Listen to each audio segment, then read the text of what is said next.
Hi everyone, it's John Mitchell. We're going to continue on with our videos in the maintenance phase, and this one's going to look at performance management, which aims to improve both organisational and individual performance. It's important that we have our organisational, departmental and individual objectives being aligned and also that they are measurable. So performance management, looking to improve individual performance and then as a result organisational performance. In order to do that, we need to measure the actual performance.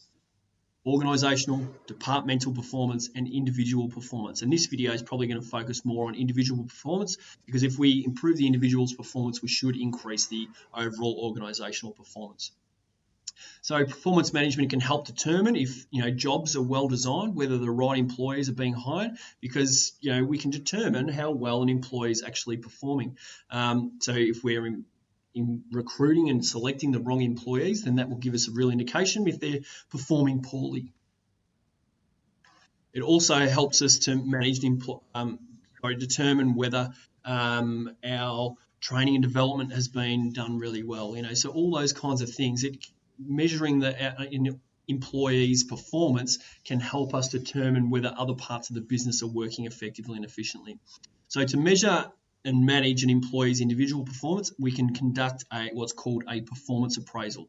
Now, it's important to note that performance appraisal is about, measuring the employee's actual performance against preferred performance. Lots of students, one big mistake they make is they say it's about praising employees. That's not what it is about. There may be a result of it, but it's measuring the performance of an employee. So the purpose of a performance appraisal is to provide feedback from management to the employee regarding their performance, act as a measurement against where promotion and pay rises can be determined. So if the employee's been performing really well, we might say that, all right, here's a possible promotion that we can give you or pay rises that we can give you. Can help monitor employee selection and training programs, like I said earlier.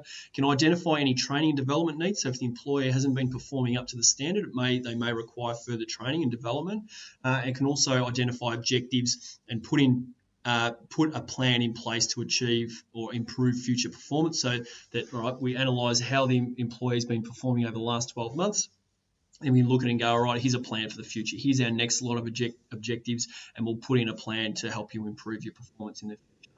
That's really what the purpose of a performance appraisal is. And ideally, if we have if it works well, we should have our employees performing well, and which as a result of that, their organisation should be performing well and achieving their objectives. So we'll look at different types of performance appraisal.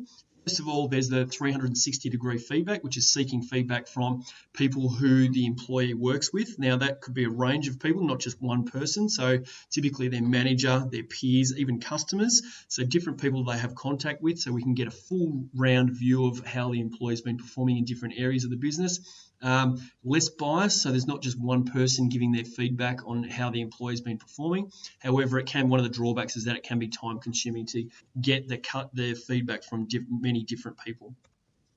Another method is the essay method, so that is where the manager describes the employee performance in their own words. It's far less structured than other forms of appraisal, so it's open-ended and gives lots of flexibility for the manager to comment on lots of different areas of the employee and their performance. One of the drawbacks, again, takes more time than a rating scale, which we'll get to in a second. And the process is very subjective and can lead to bias because really it's just the manager, talking about how they feel the employee is going, which could be done with no bias, but it can lead to bias there depending on the relationship between the manager and the employee. The rating scale, so this is a really formal, structured type.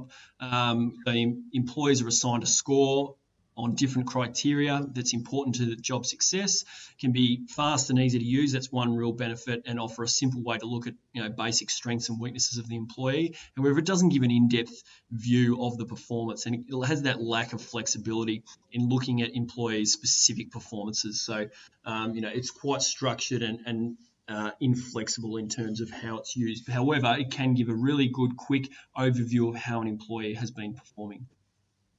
Management by objectives, really common one used by students in SAC and exam answers. So is where a manager and employee identify measurable goals to work towards, and then they're periodically measured. So employee performance objectives can be closely aligned with the organisational objectives because the manager is sitting there, organising the employee objectives as together collaboratively. Also clearly able to measure objectives because those objectives are then measurable. However, one of the drawbacks takes time to set these objectives with all employees. If a manager has to sit down with lots of different employees and set individual objectives, that can be difficult and time consuming. And some employees don't want goals forced upon them. They'd rather have more say in what their actual goals are.